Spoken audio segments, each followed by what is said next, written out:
Hello everyone, welcome back to my channel study with Ishu. तो बच्चों, आज की इस वीडियो में मैं आपको पढ़ाऊंगी चैप्टर नंबर 4 साइंस, आपकी क्लास 7th बुक का, जो कि है हीट एंड टेम्परेचर। तो ये चैप्टर आज मैं आपको पूरा एक्सप्लेन करने वाली हूँ। अगर आपको इससे प्रीवियस चैप्टर की एक्सप्लेनेशन चाहिए तो उसकी मैंने प्लेलिस्ट ऑलरेडी क्रिएट करी हुई है, आप जाके वहां देख सकते हो। तो बच्चों, अब हम स्टार्ट करते हैं चैप्टर नंबर 4, वो की जो कि हमारा हीट एंड टेम्परेचर। सबसे पहले हम इसका इंट्रोडक्शन पढ़ेंगे। We have seen in previous chapter how air entrapped in the layers of wool saves the animals from severe cold. हमने पढ़ा था प्रीवियस चैप्टर में कि जो एयर है वो कैसे वूल के अंदर एकदम ट्रैप्ड हो जाती है और एनिमल्स को ठंड से बचाती है। Because of the same reason we wear woollen clothes, उसी वजह से हम वुलन क्लोथ्स पहनते हैं ड्यूरिंग विंटर के समय में, सर्दी के समय में। But can you explain why are you advise to wear light clothes in summer? हम ऐसे क्यों कहते हैं कि जो लाइट क्लोथ्स होते हैं, जैसे बेबी पिंक, लाइट कलर के जो क्लोथ्स होते हैं, वो हम समर्स में क्यों पहनते हैं? ऐसे क्यों बोलते हैं हम लोग? यू फील कूल, इसलिए बोलते हैं क्योंकि you feel cool while wearing cotton clothes and warm while wearing woollen clothes. आप बहुत कूल फील करते हो जब आप कॉटन क्लोथ्स पहनते हो, वार्म फील करते हो मतलब गर्म फील करते हो जब आप वुलन क्लोथ्स पहनते हो। अब हम पढ़ने वाले हैं बच्चों हीट एंड टेम्परेचर चैप्टर। तो सबसे पहले हम पढ़ेंगे हीट के बारे में। Heat is form of energy. Heat एक एनर्जी की फॉर्म है। It is transferred by the difference in temperature. ये ट्रांसफर होती है जो डिफरेंस होता है टेम्परेचर के बीच में। व्हेन वी रब आवर हैंड्स, जब हम अपने हैंड्स को रब करते हैं ड्यूरिंग विंटर के समय में, द हैंड्स बिकम हॉट। आपने कभी नोटिस करा है विंटर हो रही है, आप अपने हैंड्स को रब करके देखना, कभी आपके हैंड्स गर्म हो जाएंगे। Here the mechanical action of rubbing generates the heat.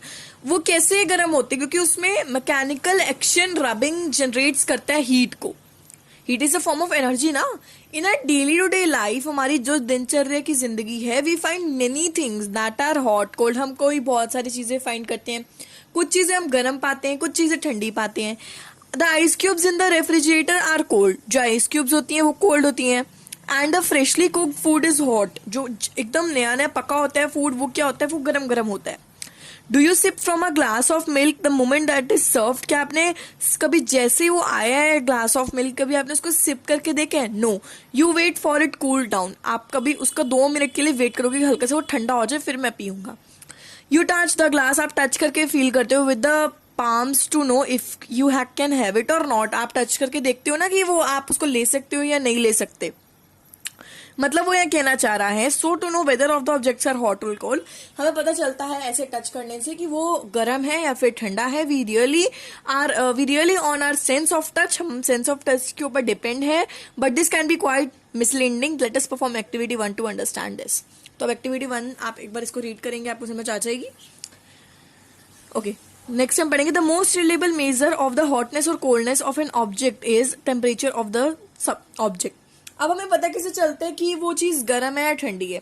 पता चलता है उसके टेम्परेचर से, तापमान से।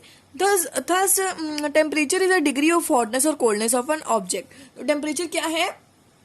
Temperature is a degree of hotness और कोल्डनेस ऑफ द ऑब्जेक्ट। वो उसका गर्म पना ठंडा पना बताता है।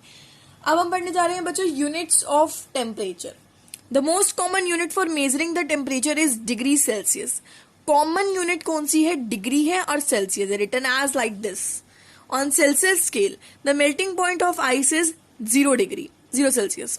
जो सेल्सियस स्केल होता है उस पर 0 डिग्री सेल्सियस आपका जो क्या बोलते हैं आइस, मेल्टिंग आइस का होता है। और बॉइलिंग पॉइंट होता है 100 डिग्री सेल्सियस। ये चीजें आपको लर्न करनी है। आपको किसी भी फिलअप फॉर्म में या फिर एमसीक्यू किसी भी फॉर्म में आ सकती हैं।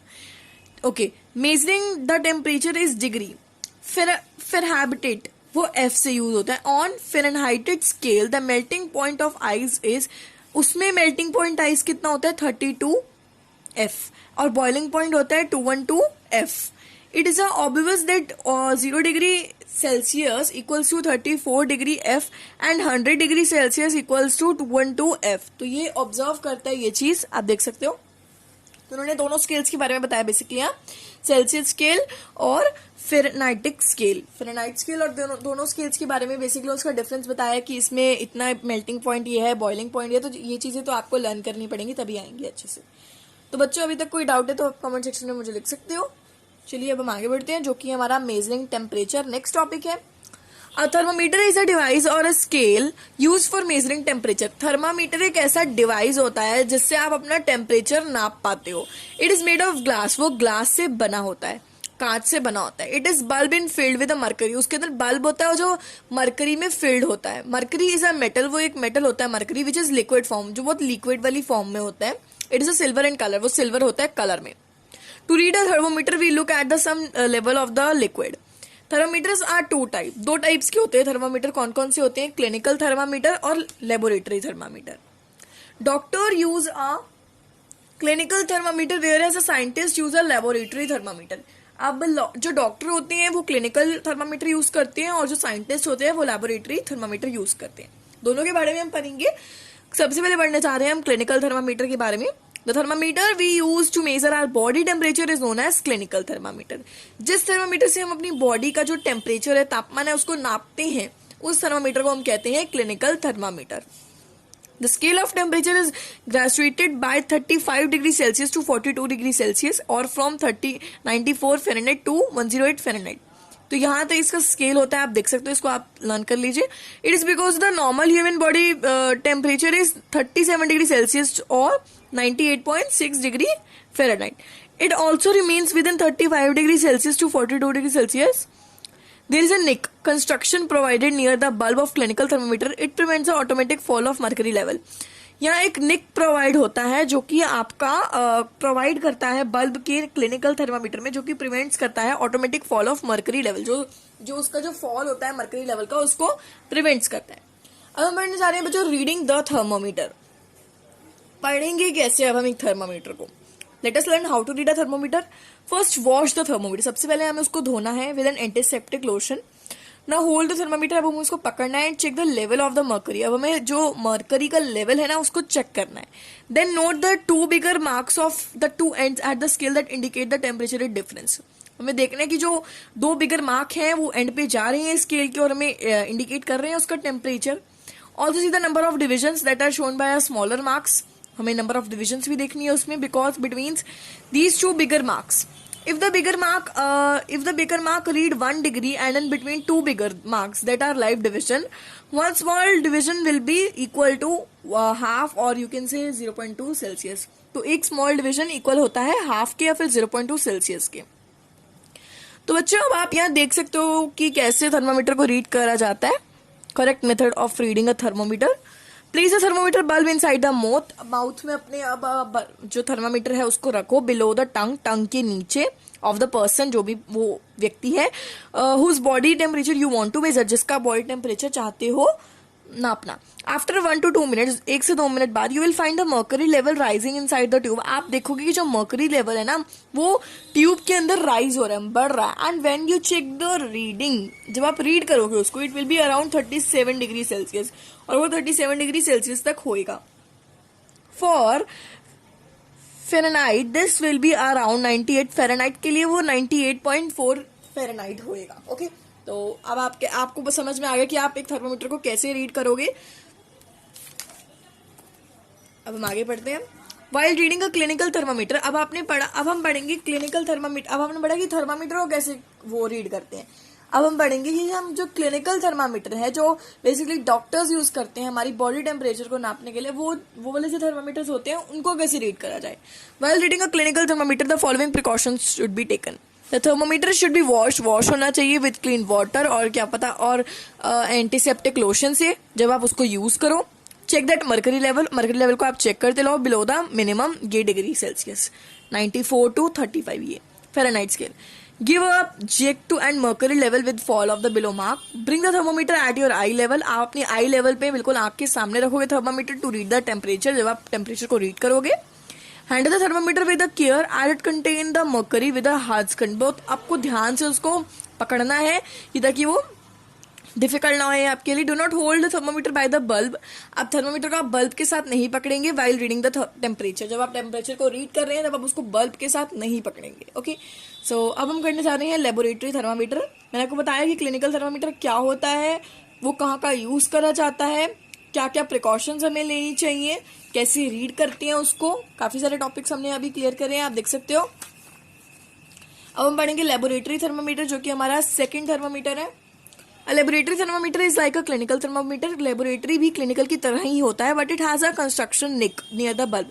लेकिन उसके but it has no construction. उसमें क्या होता था क्लिनिकल में, उसके पास कंस्ट्रक्शन निक होती थी बल्ब के पास, लेकिन लेबोरेटरी में नहीं होती है। The type of thermometer can measure a wide range of temperature. ये काफी सारे रेंजेस टेम्परेचर को ले सकता है। Therefore it is much longer in length. वो तभी लेंथ में काफी लंबा होता है जो लेबोरेटरी वाला होता है। It can generally measure the temperature between -10 degree Celsius and 110 degree Celsius.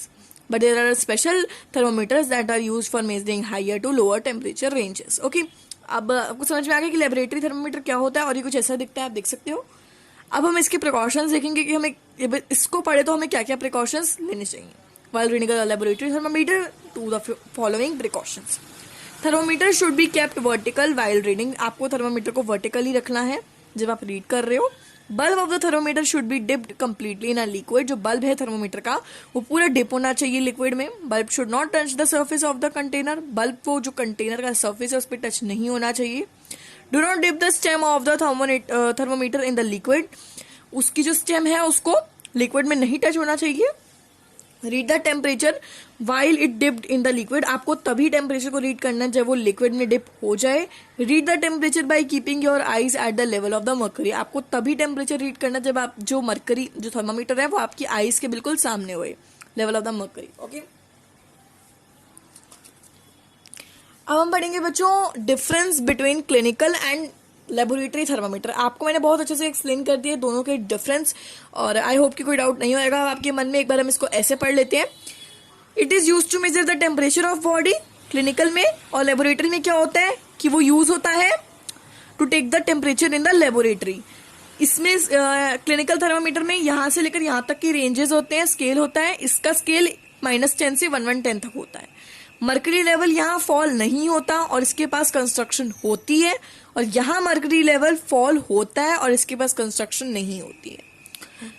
इसमें क्या होता है क्लिनिकल में jerking required before the measuring of jerking जो होती है वो चाहिए होती है मेजरिंग टेम्परेचर करने से पहले, और इसमें क्या होता है इसमें कोई रिक्वायर्ड नहीं होती जर्किंग।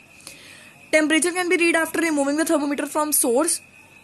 टेम्परेचर भी हम रीड कर सकते हैं जब हम जो रिमूव कर दे थर्मोमीटर को सोर्स से, और यहाँ हम टेम्परेचर नहीं, और यहाँ हम टेम्परेचर रीड कर सकते हैं जब हम keep thermometer in the source, जब हम हमारे पास सोर्स में हुए थर्मोमीटर।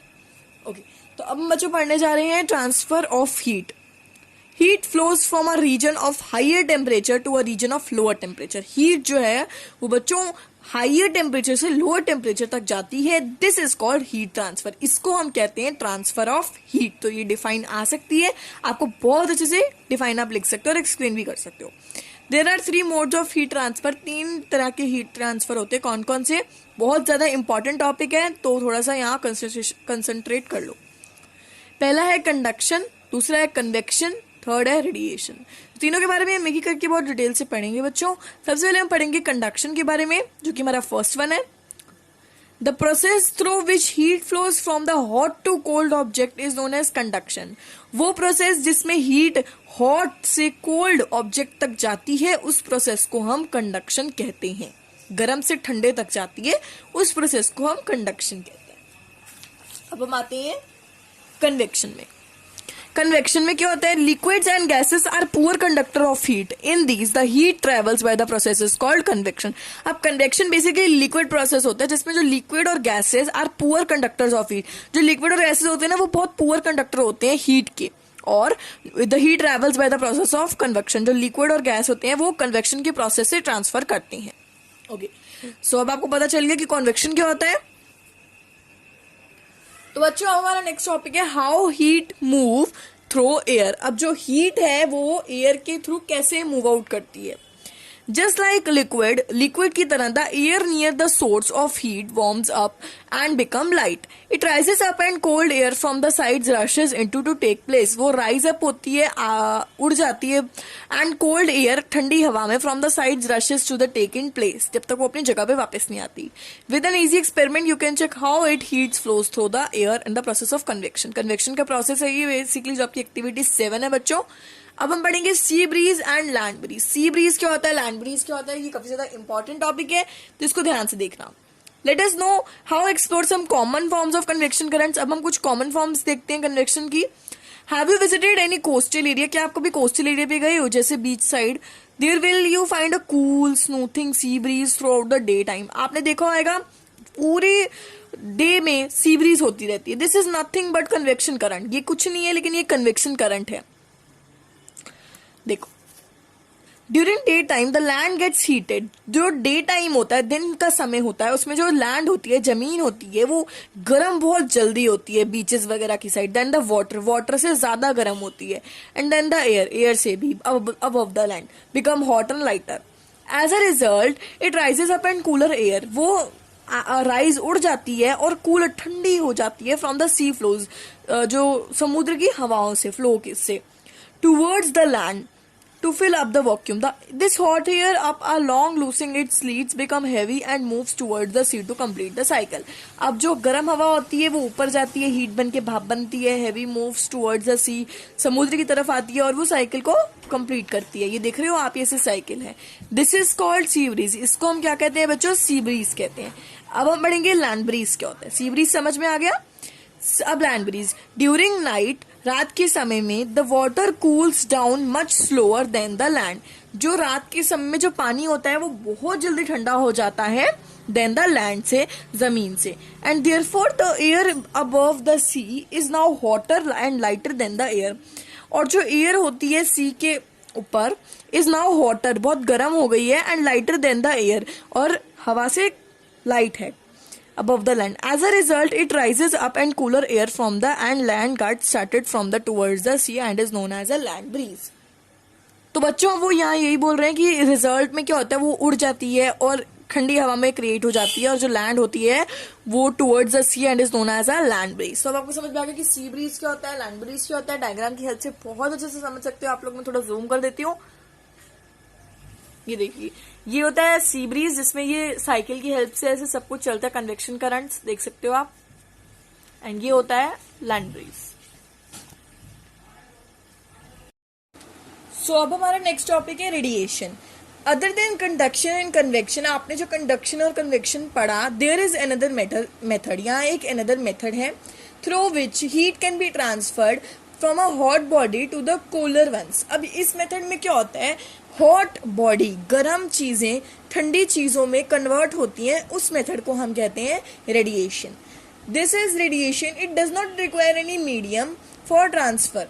इसको कोई भी मीडियम की जरूरत नहीं होती। This can take place whether a medium is present in और नॉट। ये कहीं भी आ सकता है, चाहे मीडियम होए चाहे ना होए, और इस प्रोसेस से जो हीट है वो सन तक भी पहुंचती है। तो आपको समझ में आ गया रेडिएशन क्या होता है। Basically planets that are nearer to the sun are hotter than the earth and the ones that are further than cold। आपने नोटिस करा है जो सन के प्लैनेट्स बहुत पास हैं, जैसे मरकरी, वीनस वगैरह हो गई, ये सब क्या है, जितने गर्म है ना ये। और अर्थ तो मतलब नॉर्मल है, बिल्कुल सही अर्थ।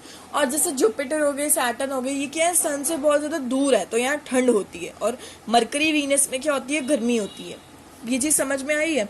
There is another interesting fact about radiation. अब एक अनदर इंटरेस्टिंग फैक्ट बता रहे हैं, बहुत ध्यान से सुनना। The amount of heat an object can observe by radiation. जो हीट की अमाउंट है वो ऑब्जर्व करती है रेडिएशन के प्रोसेस से। Also depends on the colour of an object. उसके कलर पर भी बहुत डिपेंड करता है। Dark colour objects observe more heat than light colour objects. अब ये फैक्ट है कि जो डार्क कलर ऑब्जेक्ट्स होते हैं ना, जैसे डार्क ब्राउन, ब्लैक, ऐसे जो कलर्स होते हैं ना, वो ज्यादा हीट ऑब्जर्व करते हैं, गरम ज्यादा वो करते हैं, मतलब गरम अपनी रेडिएशन छोड़ते हैं than the light colour object. और लाइट कलर होते हैं जैसे बेबी पिंक हो गया, लाइट ग्रीन हो गया, तो ये चीजें ना कूल से लगती है, एकदम ठंडे से, अच्छे से। तो ये चीज का फर्क पड़ता है, ये फैक्ट है। तो अब हम पढ़ने वाले हैं kinds of clothes we wear in summer and winter. अब किस तरह के कपड़े हम गर्मियों में और सर्दियों में पहनते हैं। Light colour clothes observe less heat from the sun. जो लाइट कलर क्लोथ्स होते हैं ना, जैसे लाइट पिंक वगैरह, जो मैंने अभी आपको बताया कि वो ना हीट ना ज्यादा कम ऑब्जर्व करते हैं सन से, and therefore we will cool in them during summer. हम बहुत ज्यादा कूली फील करते हैं, लेकिन जब हम समर्स में, जैसे आपने नोटिस करेगा हम समर में मोस्टली ना लाइट कलर्स पहनते हैं, खुली खुली T shirts, lights colour, because उसमें ना हमें घबराहट सी नहीं होती और वो कम हीट ऑब्जर्व करती हैं। लाइकवाइज ड्यूरिंग विंटर के समय में क्या होता है बच्चों, we feel more comfortable wearing dark clothes. हम ज्यादा कंफर्टेबल होते हैं डार्क क्लोथ्स में, क्योंकि वो हीट को ऑब्जर्व करते हैं। और विंटर्स में हम क्या चाहते हैं, जितना हम गर्म रहे, निग्गे रहे, उतना ज्यादा बेटर रहता है ना। As they observe more heat, वो ज्यादा हीट प्रोड्यूस करते हैं, ऑब्जर्व करते हैं। We wear woollen clothes in winter, हम वुलन क्लोथ्स विंटर में पहनते हैं। Woollen is a insulator. अब वुलन क्या है बच्चों, इंसुलेटर है। Moreover it can trap air in its layer, वो जो हवा को अपने लेयर्स में कैच कर लेता है। This air act as a insulator, और इस एयर जो वो एक्ट करती है ऐसा, उसको हम इंसुलेटर कहते हैं। This wool and air together prevent the heat from the body to escape into the atmosphere. जो वूल है और एयर है वो एक साथ होते हैं और प्रिवेंट करते हैं हमें हीट फ्रॉम द बॉडी, जो हमारी हीट गर्मी हमारी बॉडी से निकल रही होती है और एटमॉस्फेयर में जाने के लिए। If we wear two thinner shirts, अगर हम दो थिनर शर्ट्स पहनते हैं, दो पतली पतली शर्ट्स पहनते हैं, instead of a thick shirt, दो पतली पतली शर्ट पहनते हैं, उनकी बजाय एक मोटी शर्ट पहनते हैं, we will more comfortable during winter because the layer of air between two shirts will again act as a insulator to prevent heat from escaping into the atmosphere. तो हम ज्यादा कंफर्टेबल किस में हो जाते हैं, क्योंकि उसमें क्या होता है, जो और जितनी आप जैसे शर्ट्स पहनोगे, तो हम विंटर में क्या हम करते हैं कि हमारे गर्मी हमें लगे, जितना हो कि हमारे में गर्माइश रहे, हीट रहे, हम यही चाहते हैं ना, तो हम ज़्यादा उसमें कंफर्टेबल रहते हैं। ठीक है, तो अब आपने पढ़ा कि kinds of clothes we wear in summer and winter, radiation क्या होता है, दोनों चीज़ों में कोई डाउट है तो आप कमेंट सेक्शन में मुझे लिख सकते हो। अब हम पढ़ने जा रहे हैं बच्चों थर्मोफ्लेक्स की। थर्मोफ्लेक्स क्या होता है? A thermoflex basically is a special type of vessel, एक special type of vessel होती है that keeps hot liquid hot and cold liquid cold। वो एक ऐसी फ्लास्क होती है, थर्मोफ्लेक्स एक ऐसी स्पेशल टाइप ऑफ वेसल होती है जिसमें गर्म चीज गर्म ही रहती है, ठंडी चीज ठंडी ही रहती है। This is designed as a way to minimise the loss gain to heat of conduction. ये इसलिए डिजाइन करी है कि जिससे मिनिमाइज हो जाए जो loss of gain of heat conduction है, कन्वेक्शन है, रेडिएशन है, to keep the liquid hot or keep the liquid cold respectively. Let us learn the construction to understand the principle। अब आपने ये चीज देखी है, आपको जब आप स्कूल जाते हो तो मम्मा आपको क्या करती हैं, जब सर्दियां होती हैं तो वो वाली थर्मोफ्लास्क वाली बॉटल देती हैं, जिसमें एक ऐसी वेसल देती हैं जिसमें आपका पानी गर्म का गर्म ही रहता है, और अगर गर्मियां चल रही हैं तो पानी ठंडा का ठंडा रहता है, वो तो नॉर्मली रहता है। तो ये एक फ्लास्क होती है, एक तरह की एक वेसल होती है, आप यहाँ देख सकते हो, ये चीजें इसके सारे लेबलिंग करी हुई है। तो थर्मोफ्लेक्स बेसिकली यही होती है कि जो अगर आप गर्म चीज डाल रहे हो तो वो गर्म ही रहेगी 7-8 घंटे तक, या फिर 8-9 घंटे तक। अगर ठंडी चीज डाल रहे हो तो फॉर अ लॉन्ग टाइम वो ठंडी ही रहेगी। ठीक है। The flask has double walls, उसके पास दो वॉल्स होती है। The outer and inner sides of the inner wall are silver, जो इनर साइड होती है ना वो सिल्वर कलर की होती है, और because of the heat can not escape to enter inside the inner wall through radiation. जो हीट होती है ना वो अंदर नहीं आ सकती, जैसे वो स्टील का नहीं होता, सिल्वर कलर की होती है। तो कह रहे हैं कि उसमें एक ऐसी वो वॉल में इतनी वो होती है, रेडिएशन होती है कि जो हीट है ना वो अंदर नहीं आ पाती, जो उसमें ठंडा रखती है। अगर आपने एकदम फ्रीजर वाला ठंडा पानी डाला तो वो 7-8 घंटे तक ठंडा रहेगा आराम से। The space between of two walls, दो वॉल्स के बीच जो स्पेस होता है ना इज एयर फ्री, वो एयर फ्री होता है, so that heat transfer through the convection is not possible. लेकिन उसमें कन्वेक्शन जो प्रोसेस होता है ना वो पॉसिबल नहीं हो पाता। You can see a cork support at the base and the sides of wall. आप यहाँ कॉर्क देख रहे हो, ये रहा कॉर्क, जो क्या कर रहा है, सपोर्ट कर रहा है inner chamber fixed inside the metal और glass outer then the cover secondly.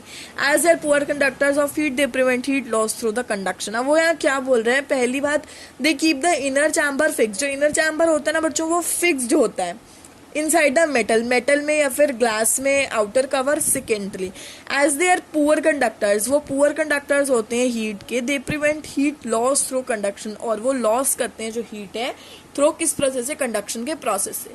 तो अच्छा आप ग्लॉसरी लर्न कर लीजिएगा, और मैंने आपको बहुत अच्छे से समझा दिया ये चैप्टर, आप देख सकते हो। आई होप कोई डाउट नहीं होएगा। अगर आपको कोई भी डाउट आ रहा है, अभी तक ऐसा लग रहा है कि ये चीज टॉपिक नहीं समझ में आया, तो मैं आपको जरूर वो डाउट क्लियर करूंगी।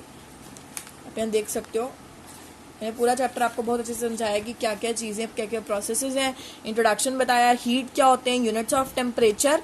मेजरिंग टेम्परेचर में बेसिकली हमारे 2 टाइप्स के होते हैं, that is clinical and laboratory.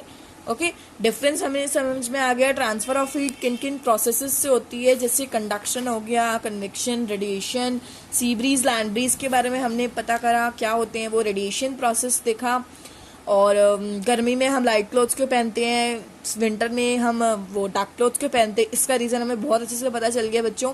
और थर्मोफ्लास्क के बारे में भी आज हमने पढ़ा कि क्या होता है। तो बेसिकली आज मैंने आपको पूरा चैप्टर क्लियर करवा दिया है। कोई डाउट है तो आप कमेंट सेक्शन में मुझे लिख सकते हो, और मैं आप सबको मिलूंगी आगे के चैप्टर्स के साथ। तब तक के लिए जल्दी से वीडियो के नीचे लाइक का बटन है उसको प्रेस कर दीजिए, और चैनल को अभी तक जिसने भी सब्सक्राइब नहीं करा है जल्दी से सब्सक्राइब कर दीजिए चैनल को। And I will meet you all in the next video. तब तक के लिए बाय बाय और take care. Bye bye all.